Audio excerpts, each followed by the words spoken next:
I've found the Bible for everyone. A Bible for everyone, even me. Yes, that's right. For everyone, for you. A Bible for everyone, even me. Really? Yeah, for you, for everyone. You're telling me that there's a Bible for everyone? Absolutely everyone, even me? No, I'm not lying. It's a Bible for everyone. Even you, yeah.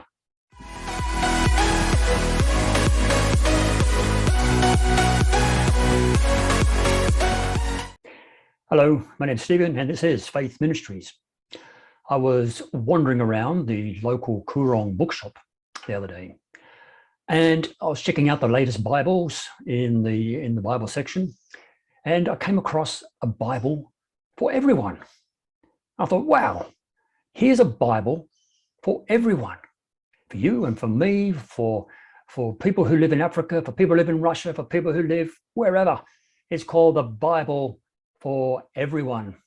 As you can see here on the screen of the Coorong bookshop, it is called actually the Bible for everyone. A new translation by John Goldinga and Tom Wright. So, and they sell it, just for your interest, at $44.99. Now, it says here that it is a Bible for everyone as a result of a passionate conviction that Scripture should be something that everyone can read and understand and enjoy. Now, you might be thinking, well, I haven't heard of this Bible for everyone. And actually, neither have I. I've heard of, the Bible, the Christian bookshops there are full of, King James and New International Versions and the Passions and the English Standard Versions and everything else, all the usual ones. And to come across something that I hadn't actually heard of, it was quite unusual. The Bible for everyone. So what is it? Well, if we look down here at the information about the actual book itself, we can see that it has 1,408 pages. So it is quite thick. It is a thick book. And it says that it weighs 1.5 kilograms.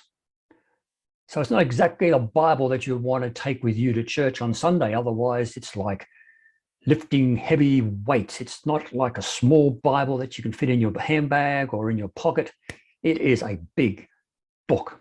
It would be good for something at home, in your library, on your desk that you can pick up and you can open. You can just leave it sitting there on the table while you read it. But 1.569 kilograms. So the Bible for everyone. It was written by two world-renowned biblical scholars and communicators. They undertook this tremendous task to revise and supplement the translations that appear in their popular For Everyone commentaries. It says here, they made a roundable, readable, and reliable version of the Bible that will prove helpful to people all religious backgrounds and of every stage of their lives. So this Bible, anyway, it's broken up, it says here, into easy to read bite-sized chunks, including helpful introductions to each book, informative maps, and a substantial glossary of key words. So who is John Goldinga? Well, if you look at the InterVarsity Press site, John Goldinga, he has a PhD from the University of Nottingham, Doctor of Divinity, Archbishop of Canterbury at Lambeth. He's a professor of Old Testament at the Fuller Theological Seminary, but he lives now in Oxford and in English. He was previously a principal professor of the Old Testament and Hebrew at St. John Theological College in Nottingham, England, etc. He has written quite a few different commentaries on the different parts of the Old Testament, different types of theology, different types of commentaries. So he's been a very busy man over his life. And then we have a look at the other co-author of Tom Wright. And we see that he is a bishop of Durham. He's part of the Church of England, in England itself. It says here that he is a New Testament scholar and that he is a Pauline theologian, Anglican bishop, where he's Bishop of Durham from 2003 to 2010, became a research professor of the New Testament and early Christianity at St. Mary's College, and became a senior research fellow at the Wycliffe Hall at the University of Oxford. So he is also a very learned person. So let's have a look at a sample that they provide. And this is the sample of the Bible for everyone. And it has the first few pages, comes down. It's actually published in Great Britain in 2018. So it's been around for about 4 years now. And we have the contents, comes up with lists of maps, goes through all the usual books of the Old Testament with introductions, and then the New Testament, and has a lot of maps within it. As you can see here, quite a few different maps relating to different eras within the Bible and what's going on there. Even maps in the New Testament of the journeys of Paul, the journeys of Jesus, and what he did around Galilee, etc. And it goes through quite a few things like that. It says here that this version or this Bible, the Old Testament, it sticks close to the way the Hebrew and the Aramaic works, rather than paraphrasing it. So readers can get as close as possible to the details of the original text, which is good to know. It's not a paraphrase. It's a word for word. And he says here, he's added words to make meanings clearer, but he put those words in square brackets. And he says nowadays translations are more inclined to aim at translating sentence by sentence, which has the opposite advantages and disadvantages to translating word by word. He prefers to go word by word. He stays with the traditional Hebrew text rather than amending it. He also says he uses everyday English where as possible, like I'll and we'll rather than I will and we will, just to make it read a little bit easier. He talks about the poetic sections, that it tries to put it in a form that reads more like poetry. And he tries to use the same English word to translate any one of Hebrew words. He uses the name for God, that God invited Israel to use the name of Yahweh. He replaces the word Lord or God with the word Yahweh. There's been a few Bibles that are coming out recently. We did one the other day about that as well. And so I'd like just to read a few verses here from Genesis chapter 1, just to see how it sounds. It says, at the beginning of God's creating the heavens and the earth, when the earth was an empty void, with darkness over the face of the deep, and God's breath sweeping over the face of the water, God said, light. And light came into being. God saw the light was good, and God made a distinction between light and darkness. And God called the light day, the darkness he called night. And there was evening, and there was morning, day one.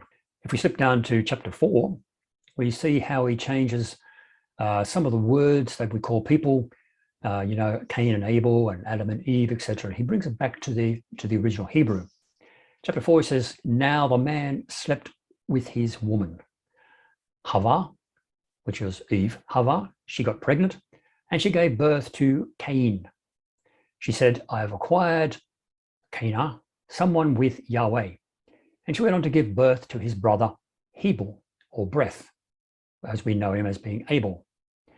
Hebel became one who kept sheep, while Cain became one who served the ground.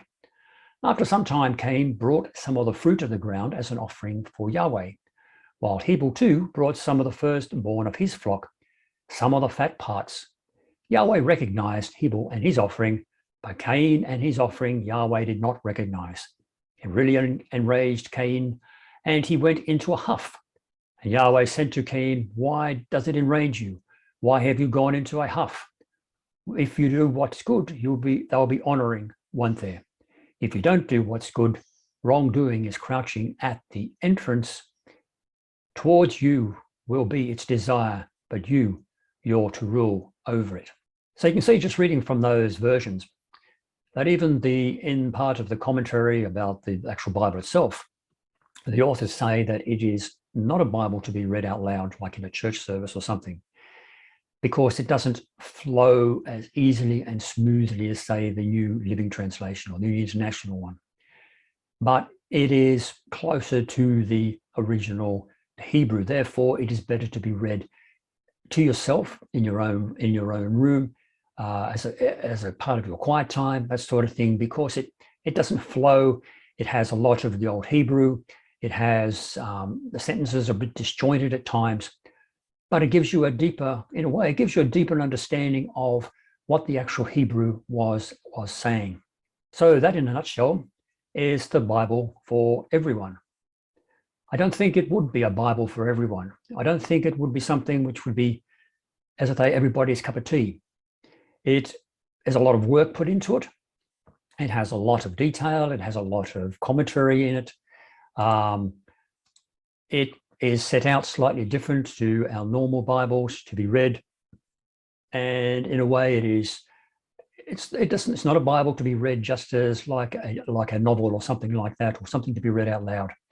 But it's something that you would have to read, and you could use it as a side commentary, a side Bible to gain a deeper understanding of the Bible. If you are doing a Bible study, you could turn to it and see what they have put in there, what maps, what commentaries they have put, as well as an adjunct to what is going on. Thank you for watching. If you enjoyed this video, please like, subscribe, and share, or even make a comment so that other people may enjoy this video and see it as well. And until next time, God bless.